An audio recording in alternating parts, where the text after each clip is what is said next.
नमस्कार, स्वागत है आपका बुलेटिन में। मैं हूं आपके साथ राजश्री वाइट। दिन भर आप कई खबरें देखते हैं, लेकिन उनमें से कुछ खबरें खास होती हैं। उन्हीं खास खबरों को लेकर आए हैं हमारे इस बुलेटिन में। तो चलिए शुरू करते हैं हमारा ये खास प्रोग्राम।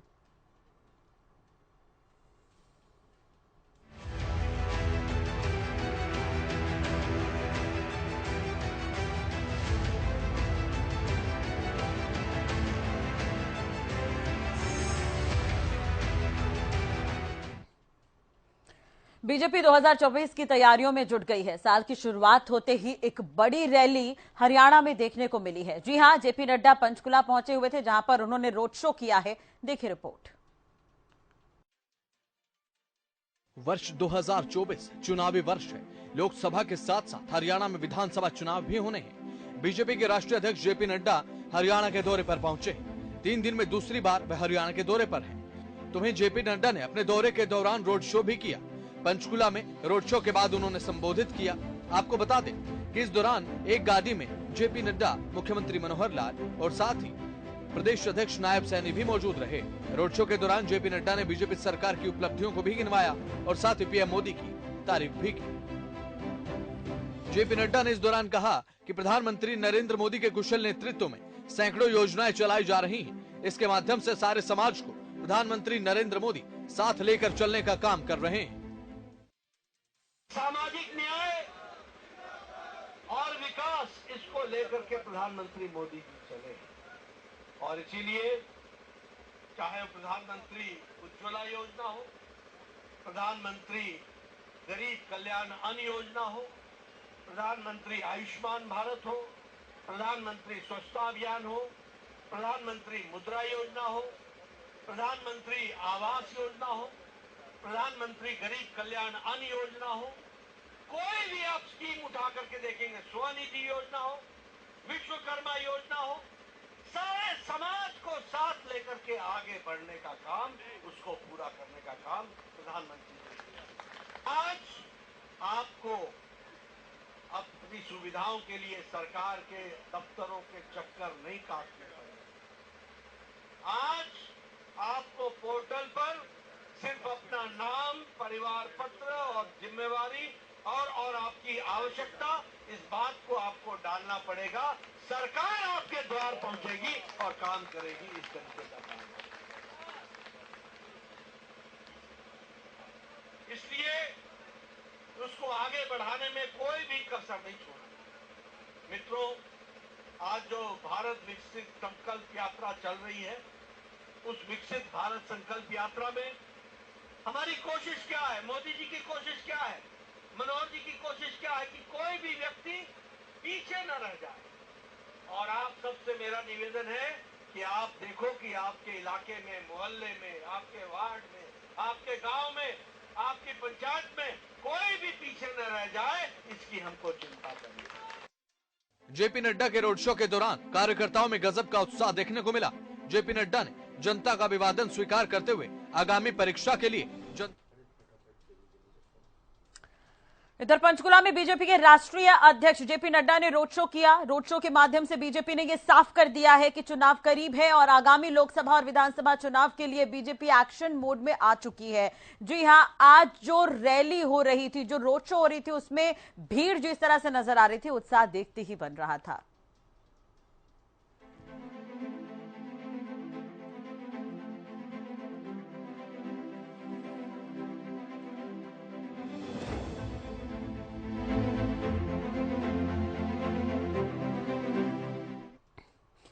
बीजेपी की तरफ से 2024 का आगाज कर दिया गया है। इसे लेकर ज्ञानचंद गुप्ता ने क्या कुछ कहा है, इस रिपोर्ट के जरिए आपको बताते हैं। 2024 की शुरुआत के साथ ही सियासी हवाएं अब तूफानों का रुख करने लगी हैं और सियासत गर्मा चुकी है। 24/7 चुनावी मोड में रहने वाली बीजेपी भी एक बार फिर से इलेक्शन मशीन में तब्दील हो चुकी है। लोकसभा चुनाव के साथ साथ हरियाणा में भी इस वर्ष विधानसभा इलेक्शन होने हैं। इसे लेकर बीजेपी ने कमर कस ली है और बीजेपी के राष्ट्रीय अध्यक्ष जेपी नड्डा के रोड शो के साथ ही बीजेपी ने हरियाणा में चुनावी बिगुल फूंक दिया है। विधानसभा अध्यक्ष ज्ञानचंद गुप्ता ने भी लोकसभा चुनाव में लगातार तीसरी बार बीजेपी की जीत का प्रचंड दावा कर दिया है और साथ ही कहा कि नरेंद्र मोदी लगातार तीसरी बार भारत के प्रधानमंत्री बनेंगे। लोकसभा के होने जा रहे हैं फिर से तीसरी बार नरेंद्र मोदी जी देश के प्रधानमंत्री बनेंगे और हरियाणा प्रदेश के अंदर भी भारतीय जनता पार्टी की सरकार बनेगी। हरियाणा से शुरुआत हो रही है रोड शो की, पहला रोड शो है बिल्कुल, ये मैं समझता हूँ कि लोकसभा और विधानसभा के चुनाव का आगाज आदरणीय जगत प्रकाश नड्डा जी ने पंचकूला से माँ हमारी जो मनसा देवी की पवित्र भूमि से आज शुरुआत की है। और मुझे पूरा यकीन है आने वाले इस 2024 वर्ष के अंदर लोकसभा और विधानसभा के अंदर भारतीय जनता पार्टी का परचम लहराएगा। विधानसभा अध्यक्ष ज्ञानचंद गुप्ता ने लगातार तीसरी बार लोकसभा चुनाव में बीजेपी की प्रचंड जीत का दावा किया है। इसे लेकर बीजेपी अब तैयारियां भी तेज कर चुकी है। इधर हरियाणा में बीजेपी ने चुनावी बिगुल बजा दिया है। हरियाणा में चुनावी शोर इसलिए भी है क्योंकि यहां लोकसभा के साथ साथ विधानसभा चुनाव भी है। ज्ञानचंद गुप्ता ने बीजेपी की जीत का दावा कर दिया है। बहरहाल जीत किसकी होती है, जनता जनार्दन के हाथ में है। हार और जीत का सारा खेल जनता की उंगलियों पर है। रोड शो किया गया, उम्मीद है आगे भी अब यहां पर तमाम दिग्गज पहुंचेंगे और इसी तरह से यहां पर शक्ति प्रदर्शन करते हुए नजर आएंगे।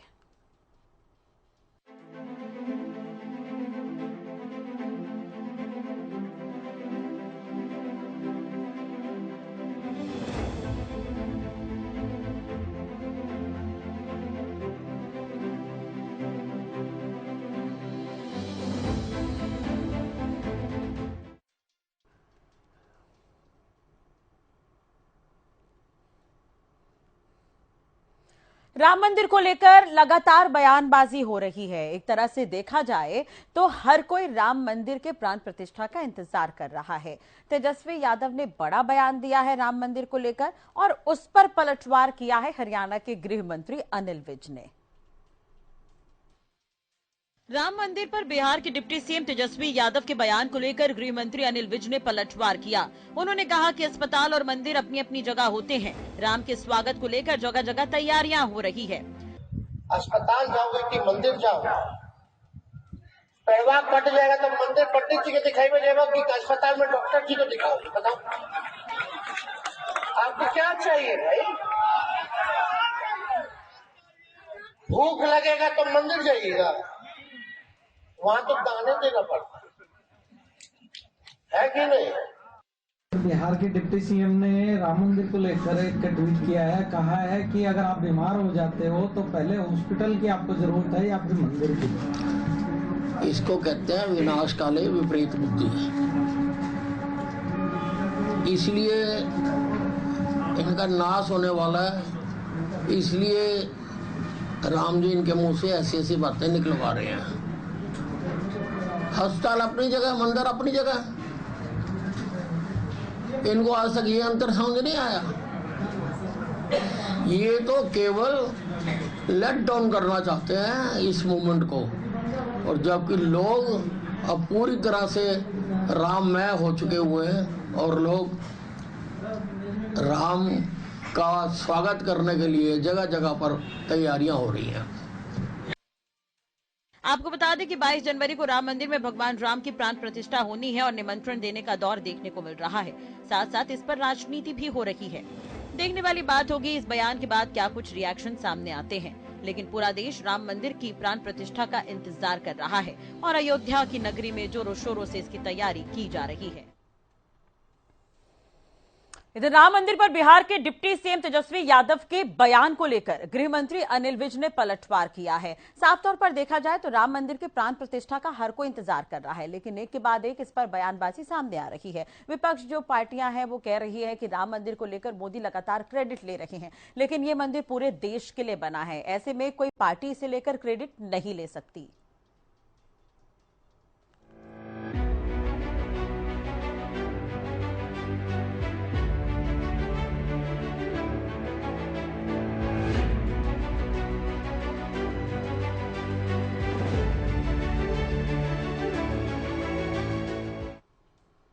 इधर कांग्रेस अध्यक्ष मल्लिकार्जुन खड़गे लगातार बैठक कर रहे हैं। इसी बीच कहा जा रहा है कि आने वाले चुनाव को लेकर, सीट शेयरिंग को लेकर कांग्रेस और आम आदमी पार्टी में आपसी सुलह हो गई है। यानी कि इसे लेकर रोड मैप तैयार हो गया है कि कांग्रेस कितनी सीटों पर चुनाव लड़ेगी और आम आदमी पार्टी कितनी सीटों पर चुनाव लड़ेगी।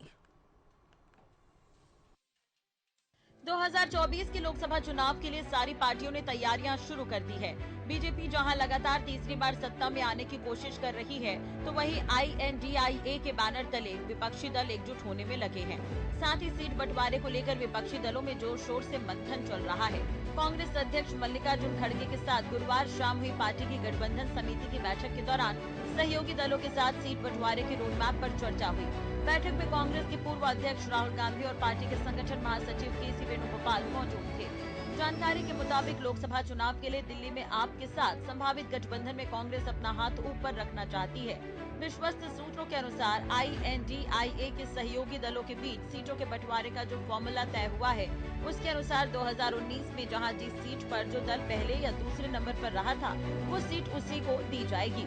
इस हिसाब से दिल्ली में कांग्रेस और आप के बीच 5 और 2 सीट का फॉर्मूला बैठता है। ध्यान देने वाली बात है कि 2019 के लोकसभा चुनाव में दिल्ली की 7 में से 5 सीटों पर कांग्रेस दूसरे नंबर पर रही थी, जबकि 2 सीटों पर आम आदमी पार्टी ने दूसरा स्थान पाया था। वहीं भाजपा ने दिल्ली की 7 लोकसभा सीट पर जीत।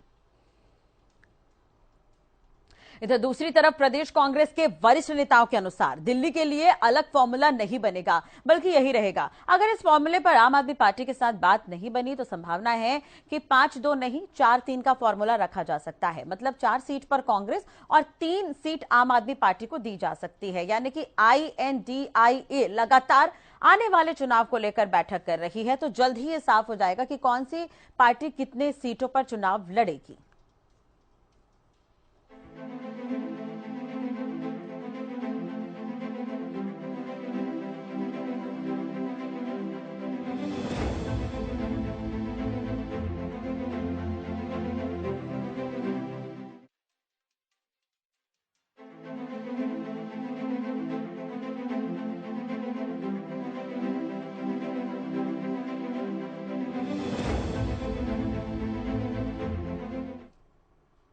सिरसा के चौधरी देवीलाल यूनिवर्सिटी में एक बड़ा मामला देखने को मिला है। यहां पर सैकड़ों छात्राओं ने एक प्रोफेसर पर गंभीर आरोप लगाए हैं।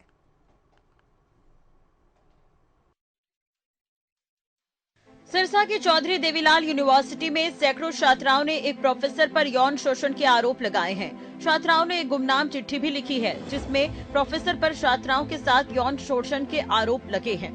चिट्ठी हरियाणा के CM मनोहर लाल, राष्ट्रीय महिला आयोग, हरियाणा गवर्नर, CDLU कुलपति के साथ साथ हरियाणा के गृह मंत्री अनिल विज को भेजकर छात्राओं ने इस मामले में हाई लेवल जांच की मांग की है। इस मामले में चौधरी देवीलाल यूनिवर्सिटी प्रशासन इस मामले की जांच कर रहा है। वहीं सिरसा पुलिस इस मामले की तफ्तीश करने में जुट गई है। फिलहाल पुलिस ने पीड़ित छात्राओं के बयान दर्ज किए हैं और पुलिस का दावा है कि जल्द ही इस मामले में कार्रवाई की जाएगी। हमारे संज्ञान में एक गुमनाम पत्र आया, जिस गुमनाम पत्र में ये लिखा गया है कि कुछ हमारे यूएसए की छात्राओं के साथ कुछ मतलब कि सेक्सुअल हरेसमेंट के किसी प्रोफेसर पे आरोप लगाए गए हैं। तो वो लेटर पुलिस के पास भी गया है। पुलिस प्रशासन कल रात से उसकी इंक्वायरी कर रहा है। हम विश्वविद्यालय के तौर पे हमारी इंटरनल कंप्लेंट कमेटी है, उसको वो कंप्लेंट भेज दी गई, वो भी उसकी इंक्वायरी कर रही है।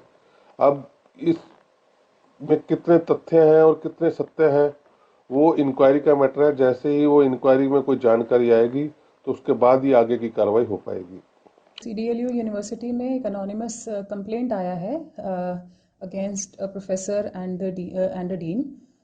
इसके बारे में अभी इंक्वायरी जो है वो चल रही है और जैसे ही कुछ फैक्ट सामने आएंगे तो आप लोगों को बता दिया जाएगा। एलिगेशन क्या लगाए हैं?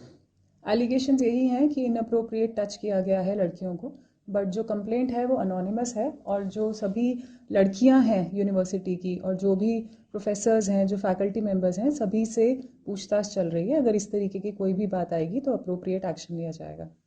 लड़कियों ने एक प्रोफेसर पर यौन शोषण के आरोप लगाए हैं, जिसकी जांच की जा रही है। उनका कहना है कि इस मामले में पीड़ित लड़कियों के बयान के आधार पर कार्रवाई होगी। चौधरी देवीलाल यूनिवर्सिटी के रजिस्ट्रार डॉक्टर राजेश कुमार बंसल ने कहा है कि एक गुमनाम पत्र संज्ञान में आया है, जिसमें एक प्रोफेसर पर यौन शोषण के आरोप लगे हैं और ये पत्र पुलिस के पास भी भेज दिया गया है। पुलिस इस पूरे मामले पर जांच कर रही है। इसके अलावा यूनिवर्सिटी की तरफ से ये कहा गया है कि ये कंप्लेंट कमेटी के पास है, जो इसे लेकर जांच कर रही है। जो भी इसमें दोषी पाया जाएगा उस पर इधर चौधरी देवीलाल यूनिवर्सिटी के रजिस्ट्रार डॉक्टर राजेश कुमार बंसल ने साफ तौर पर कहा है कि गुमनाम पत्र संज्ञान में है। एक प्रोफेसर पर यौन उत्पीड़न के आरोप लगे हैं, बच्चों के बयान दर्ज किए गए हैं। अब छात्राओं के बयान के आधार पर पुलिस इस पूरे मामले पर जांच कर रही है। यूनिवर्सिटी प्रशासन ने यह भी साफ कर दिया है कि जो कमेटी है वो इस पूरे मामले पर जांच करेगी और कड़ी कार्रवाई इस पर आगे की जाएगी।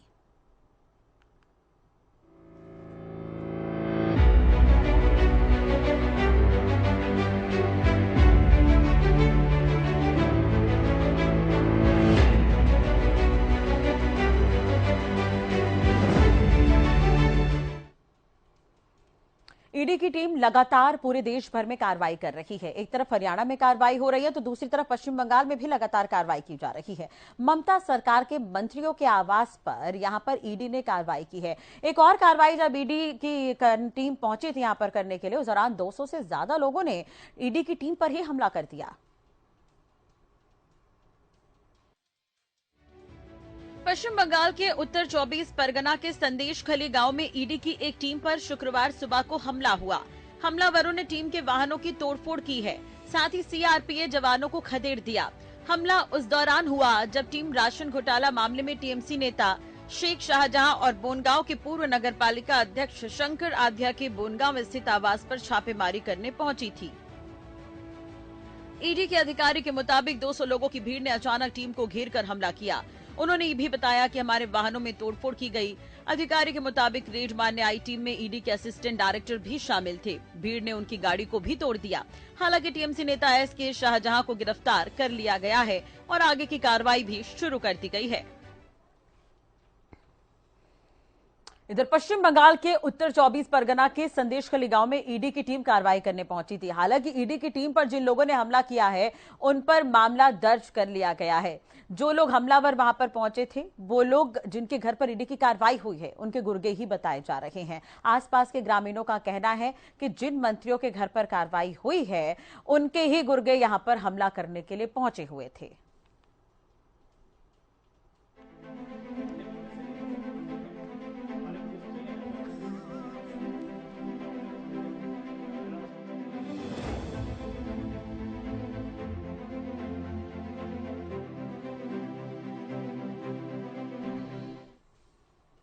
आईसीसी के बाद अब टी20 वर्ल्ड कप की तैयारी है। जी हां, इसे लेकर शेड्यूल जारी कर दिया गया है। देखिए रिपोर्ट।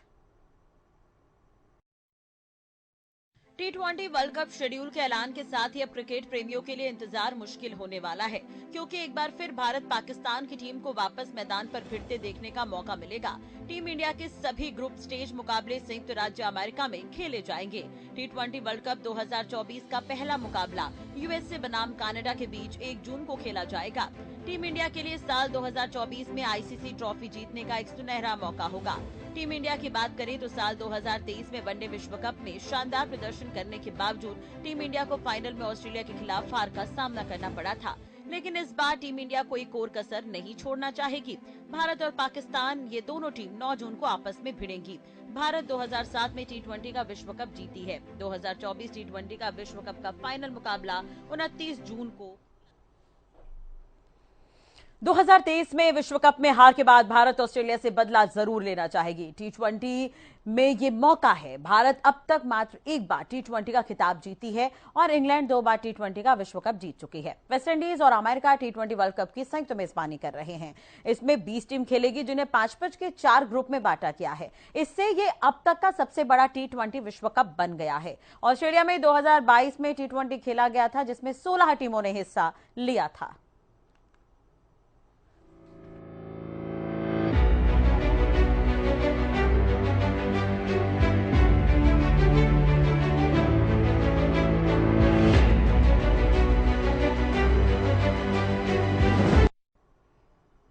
शीतलहरों की वजह से ठंड काफी बढ़ गई है। आने वाले दिनों में ठंड से राहत नहीं मिलने वाली है। मौसम विभाग ने इसे लेकर रिपोर्ट भी जारी कर दी है। देखिए रिपोर्ट।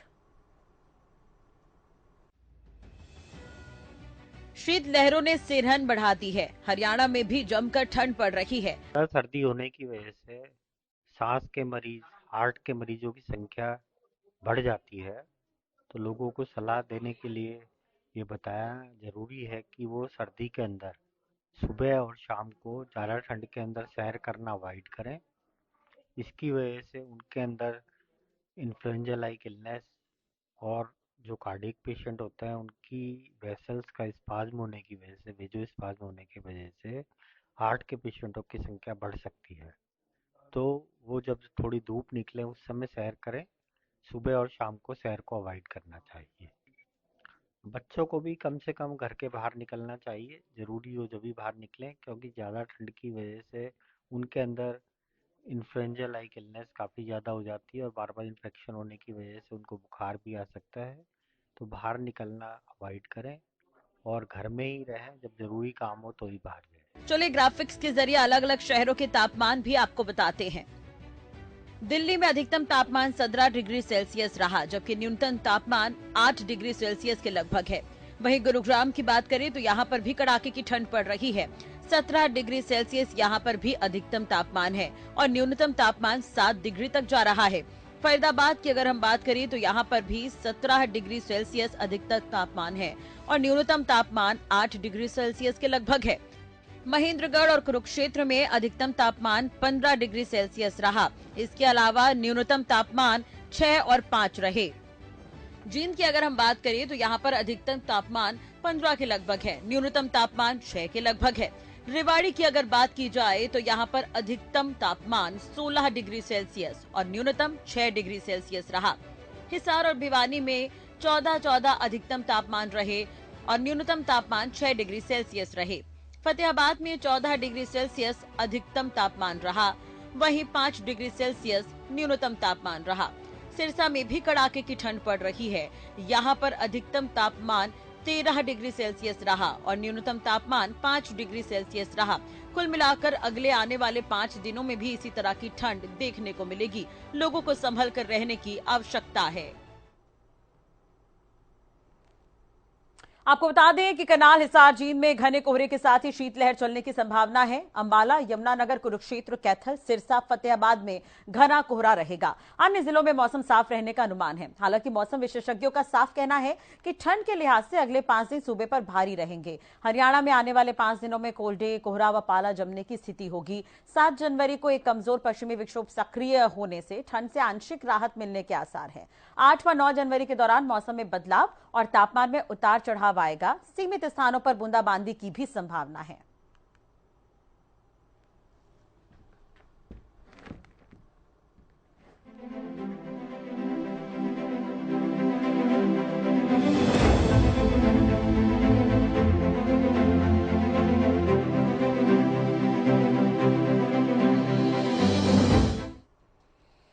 चलिए बात कर रहे थे उत्तर कोरिया की, तो उत्तर कोरिया ने एक बार फिर से दक्षिण कोरिया पर हमला किया है। देखिए रिपोर्ट। उत्तर कोरिया और दक्षिण कोरिया के बीच का विवाद लगातार बढ़ता जा रहा है और कोरियाई प्रायद्वीप में जंग की स्थिति बनती दिख रही है। दक्षिण की सेना लगातार हमले का अभ्यास कर रही है और इसी को लेकर शुक्रवार को दक्षिण कोरिया ने उत्तर कोरियाई सीमा के पास योनप्योंग द्वीप के निवासियों को जल्द जगह खाली करने को कहा। दक्षिण कोरिया की सेना ने बताया कि उत्तर कोरिया ने शुक्रवार को 200 से ज्यादा तोप के गोले दागे। गोले उत्तरी सीमा रेखा के उत्तर में गिरे, जो दोनों कोरियाई देशों के बीच वास्तविक समुद्री सीमा है। हालांकि किसी तरह के नुकसान की खबर नहीं है। उत्तर कोरिया ने अपनी रक्षा क्षमता मजबूत करने के लिए तोप से गोले दागने का अभ्यास किया। मीडिया के मुताबिक ये कदम नए हथियारों की जांच के तहत उठाया गया है। अमेरिकी एवं दक्षिण कोरिया पर प्योंगयांग अपने अपने खिलाफ अपनाई जा रही दुश्मनी की नीति त्यागने का दबाव बनाए हुए है। योनप्योंग गांव के एक अधिकारी ने बताया कि दक्षिण कोरियाई सेना ने बताया था कि उत्तर कोरिया योंगप्योंग द्वीप पर समुद्री हमला करने वाला है।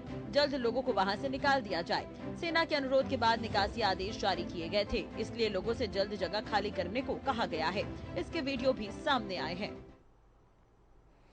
दक्षिण कोरिया की सेना के जॉइंट चीफ ऑफ स्टाफ ने कहा कि बफर जोन में बमबारी कर उत्तर कोरिया ने दोनों देशों के बीच साल 2018 में किए गए समझौते का उल्लंघन किया है। आपको बता दें कि पिछले कुछ घंटे में दोनों देशों के बीच तनाव काफी बढ़ गया है। दक्षिण कोरिया ने उत्तर कोरिया के इस अभ्यास को उकसाने वाला बताया है। ये कोई पहला मामला नहीं है। इससे पहले भी उत्तर कोरिया दक्षिण कोरिया पर गोले बरसा चुका है, जिसमें कई लोगों की जान भी गई है।